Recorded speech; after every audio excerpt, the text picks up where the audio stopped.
Viewers, Obaidullah গবেষণার পক্ষ থেকে সালাম এবং শুভেচ্ছা। প্রিয় ভিউয়ার্স, আজকে যে বিষয়টা আপনাদের সাথে শেয়ার করবো সেটা হচ্ছে প্রেগনেন্ট ছাগল যখন গোসল করাবেন অবশ্যই সতর্কতার সাথে গোসল করাবেন। এই যে দেখতে পাচ্ছেন এখন যে ছাগলটা আগে আমি গোসল করাচ্ছি, এটা 4 মাস 15 দিন প্লাস, অর্থাৎ 4.5 মাস প্লাস বয়স চলতেছে। অলরেডি ইনশাআল্লাহ দেখতে পাচ্ছেন আমি ছেড়ে দিচ্ছে, হয়তো বা সপ্তাহখানেকের মধ্যে বাচ্চা দিবে। তো এই যে বাচ্চা দেখা যাচ্ছে, বোঝা যাচ্ছে। সেক্ষেত্রে খুবই সতর্কতার সাথে গোসল করাইতে হবে। আর এখন যেহেতু শীত শেষ, গরমের আবহাওয়া পুরো দিকে চলে আসছে, অবশ্যই মাসে কমসে কম 2 বার, তা না হলে অন্তত পক্ষে 1 বার হলে গোসল করাই দেবেন।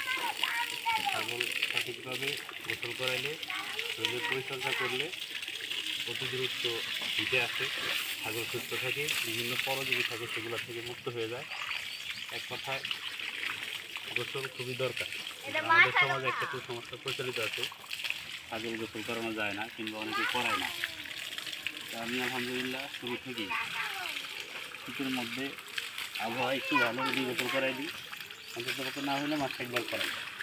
আর গরমে মাসে 2 বার, মাঝে মাঝে গরমের তাপমাত্রা বেশি বাড়লে 3 বার 4 বার হয়, অর্থাৎ 7টাও পড়ে যায়। এটি হচ্ছে সবচেয়ে বড় বিষয়।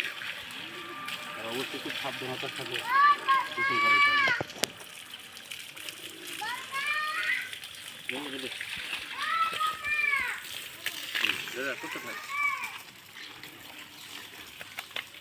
পানি দেওয়ার সময় খেয়াল রাখবেন যাতে পানি ওর কানে না যায়, কারণ কানে চলে গেলে নিউমোনিয়া অথবা গরমের সমস্যা হতে পারে, ঠান্ডা লাগতে পারে।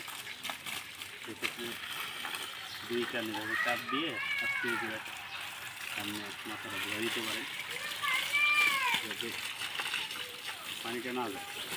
সেটা আপনি যেভাবে সুবিধা হয় সেভাবে করলে হবে।